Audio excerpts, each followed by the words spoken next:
This is DR Smart reviewing the most controversial or maybe the most anticipated, depending on what side of the coin you fall on, Snyder Cut Justice League. This is a spoiler review, so if you've not seen this movie, come on back. And with that, let's get into it. I know we're all thinking the same thing right now. Who's going to say it? I'm not going to say it. So to start off, I thought the original Justice League movie was okay, which for a Justice League movie being okay with Superman, Batman, The Flash, Wonder Woman, Cyborg, Aquaman being okay was disappointing. So what we get is the Snyder Cut on HBO Max.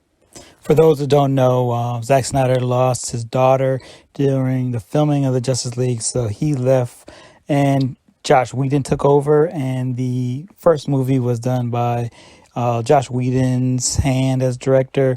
And so Zack Snyder had always said that his Justice League was totally different, had everything that like Darkseid and things like that. So that's where the drive of a lot of people wanting to see it. So we start off with the death of Superman from Batman versus Superman, the movie, and looks like Superman has the last death yell that seems to connect or hit the mother boxes. So the additional Themyscira battle was pretty cool. I enjoyed that, and I can see why Ray Fisher was upset. There was a lot of Cyborg in this movie. It's basically he was like the storyteller of it. The Flash scenes were cool. Seeing Iris was cool as well.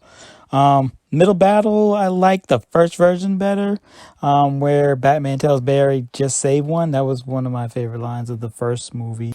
But Barry using the Speed Force and being able to save the people, that was a cool scene in this one, so I'll give him that. Having the Martian Manhunter in it was cool, but I would rather have seen him fighting with them.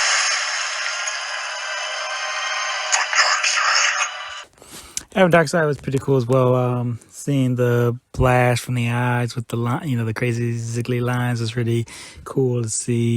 And if this universe had stayed together, then yeah, we would have seen the Injustice Superman destroying everything. So that's what they kind of hinted and showed through different scenes. So that's where you saw the Batman vs Superman No Man's Land, but still didn't explain why Batman had the gun, man. But you're gonna go after Superman with a gun, unless the gun had kryptonite bullets, but it didn't look like that.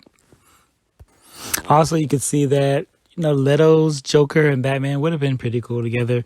I know a lot of people hate on the Leto Joker, and it's not my favorite, but they had a good chemistry in that little scene they had in there at the end. So yeah, it would have been cool to see it. It would also been cool to see Batman going against basically his rogues, is what Ben Affleck wanted to do if he was given the reins to direct it, but they pulled it. But yeah, that would have been cool to see that. I didn't hate Ben Affleck as Batman. I thought he was, he's pretty good. I thought he was pretty good. I think just what I didn't like was him being Bruce Wayne more than him being Batman.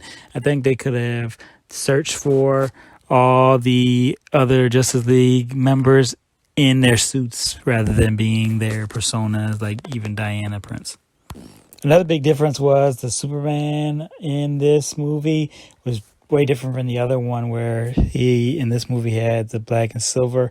In the comics, I believe it was because he could absorb more solar energy. I think it was something like that. I haven't read it in a long time, but I think that's what it was. It would have been cool if he had the mullet, but I don't think that Henry Cavill would have gone with that. Another character in this movie was the music. It was all creepy. The Aquaman one was way creepy. A lot of creepy stuff in the music in this one. So we had two different endings. This ending was new. It had more to do about Darkseid coming and Darkseid actually winning with the antimatter hitting the world, but the Flash going back in time to stop it. And that was cool as well. So I'd still probably say toss up. I like the original one where they had the Flash with saving the residents of that area, and then Superman Cyborg. It was more the Superman in this one was the stoic one. I kind of did like the light-hearted Superman. So they had some little Easter eggs. They had the Bat Tank from The Dark Knight Return. I was hoping to see it in the battle, but can't win it all.